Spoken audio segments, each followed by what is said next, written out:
Come sempre abbiamo avuto un approccio costruttivo, abbiamo sollevato questioni per dare risposte ai cittadini e anche se inizieremo oggi a rappresentare le nostre proposte, possiamo già giudicare questa manovra che ha anche aspetti positivi, laddove due novità in tema ambientale che la caratterizzano sono proposte avanzate dal Movimento 5 Stelle. È una manovra dove vengono stanziate molte risorse, ma distante dalle nostre posizioni, come è giusto che sia. I risultati che avremo saranno, a nostro avviso, pericolosi. Prendiamo ad esempio il dimensionamento scolastico, dove si investe in un processo consci che determinerà dei disservizi, su cui la stessa Giunta già corre ai ripari.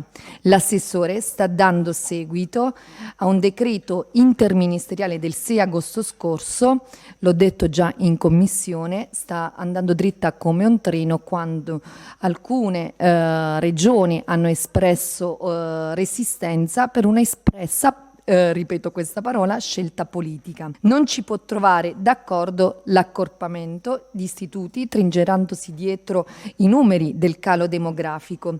Queste politiche rappresentano per noi un grave pericolo per la scuola pubblica. Si inciderà sui territori penalizzati dallo spopolamento. Una manovra che, nonostante i continui innesti alla sanità, ha imboccato una strada poco efficace per i cittadini, dove problematiche come liste d'attesa interminabili, reparti chiusi per carenza di personale, come il punto nascita di San Vito al tagliamento, chiusura di consultori, fuga del personale nel privato, perché le condizioni del pubblico sono sempre meno favorevoli, esternalizzazioni di servizi, non soltanto non trovano soluzione, ma hanno anche peggiorato la tenuta della nostra sanità, dove il modello dell'affidamento al privato convenzionato, invece di rafforzarla come millantato dall'assessore Riccardi, sta svuotando e svilendo la sanità pubblica. Restiamo convinti che la strategia non può essere questa, così come in tema ambientale non può essere improntata sulla logica dei ristori senza che non si intervenga in maniera preventiva con politiche serie appunto di prevenzione.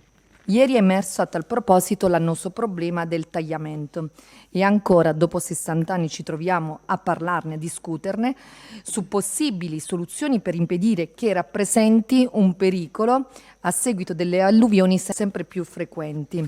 Ma usiamo sempre il solito metodo di calare progetti dall'alto che ancora nessuno conosce, rischiando di allungare i tempi e bloccando anche la realizzazione delle opere utili. Ultimo esempio che avrebbe dovuto insegnare qualcosa è proprio la vicenda dell'acciaieria, dove si stava portando avanti lo stesso metodo. Alla fine abbiamo perso e fatto perdere tempo ai cittadini, amministratori e imprenditori, per un totale di 1 anno e mezzo di tempo per discutere di qualcosa che se aveste sentito noi del Movimento 5 Stelle e i 24.173 cittadini avremmo già rinaturalizzato la punta sud come adesso invece annunciate di fare. Nel corso della discussione abbiamo anche sollevato i problemi di attuazione del PNRR, rilevati anche nell'ultima cabina di regia regionale. Laddove c'è preoccupazione per le opere che vanno definanziate dal piano, senza chiarezza da parte del governo sulle coperture alternative. Si parla di relazioni farraginose con i ministeri competenti, ritardi nell'inserimento dei dati nel sistema di monitoraggio che comporteranno il rischio di perdere i finanziamenti a cui si aggiungono le importanti problematiche nel raggiungimento di milestone e target per gli investimenti di edilizia scolastica. Anche su questo, parlando con l'assessore Ammirante, ci siamo sentiti dire che le cause di questi problemi saranno imputabili ai comuni e non alla Giunta. A noi appare evidente che è iniziato un riparto di responsabilità in perfetto stile italiano. Grazie.